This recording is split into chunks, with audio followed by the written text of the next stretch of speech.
মৃত মানুষের নামে খাওয়ানো বা দান সদকা করা জায়েজ কি?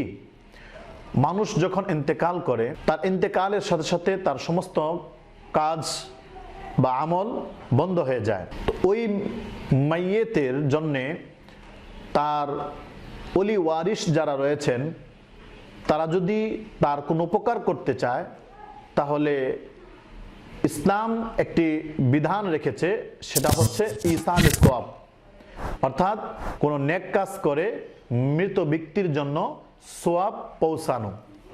তো এই ক্ষেত্রে মৃত ব্যক্তির নামে যেই ইবাদতগুলো করলে সোয়াব মৃত ব্যক্তি কবরে পাবে সেগুলো কিতাবের মধ্যে এসেছে যে মৃত ব্যক্তির নামে নফল রোজা রাখা, নফল নামাজ পড়া, নফল হজ করা, জিকির আসগার বা অন্যান্য দান সদকা করা, এগুলো করার মাধ্যমে যদি মৃত ব্যক্তির জন্য সোয়াব পৌঁছানো হয়, এটাকে ইসালে সোয়াব বলে, তাহলে এটার দ্বারা মাইয়েতের ফায়দা হয়। তো এই ক্ষেত্রে উত্তম যে জিনিসটা হচ্ছে সেটা হলো ইবাদতে মালিয়া তথা সম্পদের মাধ্যমে মৃত ব্যক্তির জন্য কোনো ইবাদত করা। সেই ক্ষেত্রে উত্তম হইল কোনো কাঁচা খাবার গরিব মিসকিনকে খাওয়ানো, কোনো কাঁচা খাবার গরিব মিসকিনের হাতে তুলে দেওয়া, যাতে করে সে নিজের মতো করে রান্না করে বা অন্য কোনো পন্থায় সে খেতে পারে। কেউ যদি চায় যে মৃত ব্যক্তির নামে রান্না করে কোনো অসহায় গরিব অনাথ মিসকিন এদেরকে খানা খাওয়াবে, তো এটাও জায়েজ রয়েছে।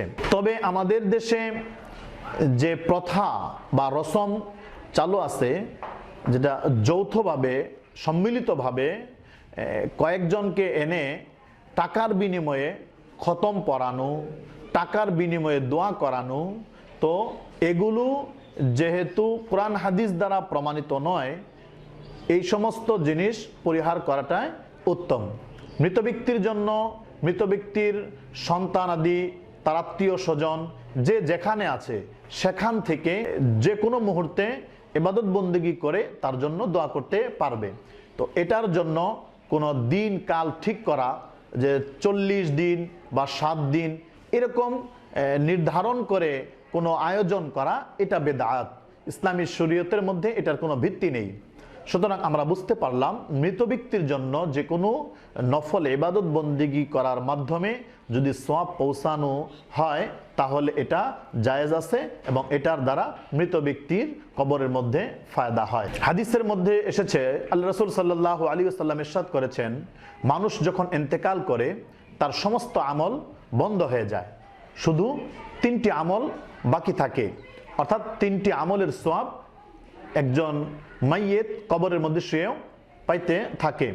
1 নাম্বার হচ্ছে তার সদকায়ে জারিয়া, অর্থাৎ তার জীবদ্দশায় যে দান করে গিয়েছে কোনো মসজিদ, মাদ্রাসা বা দ্বীনি ধর্মীয় প্রতিষ্ঠান বা রাস্তাঘাট অথবা কোনো নদী অথবা কারোর জন্য পানি পান করার টিউবওয়েল ইত্যাদি যে সমস্ত কাজগুলো করে গিয়েছে এবং যেগুলোর উপকারিতা দুনিয়া যারা জীবিত রয়েছেন তারা ভোগ করতেছে, তো এই সমস্ত সদকায়ে জারিয়ার সোয়াব মৃত ব্যক্তি কবরের মধ্যে শুয়ে পাইতে থাকে।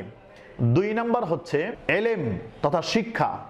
সে ব্যক্তি যদি দুনিয়ার মধ্যে কোরআন ও হাদিসের জ্ঞান এলেম অর্জন করে থাকে, ওই এলেমের দ্বারা সে নিজে দুনিয়াতে থাকা অবস্থায় উপকৃত হয়েছে এবং ওই এলেমকে সে দুনিয়ার মধ্যে ছড়িয়ে গিয়েছে, যার মাধ্যমে অনেক মানুষ উপকৃত হয়েছে এবং তারা পরস্পরায় সেগুলো শিক্ষা বিস্তার করতেছে, তো এটার সোয়াব সে মাইয়েত কবরের মধ্যে শুয়ে পাইতে থাকে। আর 3য় নাম্বার হচ্ছে নেককার সন্তান। কোনো মাইয়েত যদি দুনিয়াতে নেককার সন্তান রেখে যায়, ওই নেক সন্তান যে সমস্ত নেক কাজগুলো করবে এবং মা বাবার জন্য দোয়া করবে, মৃত ব্যক্তি কবরের মধ্যে শুয়ে সেই সমস্ত সন্তানের নেক আমল বা নেক দোয়ার সোয়াব পাইতে থাকে। আল্লাহ রাব্বুল আলামিন আমাদেরকে বুঝে আমল করার তৌফিক দান করুন, আমিন।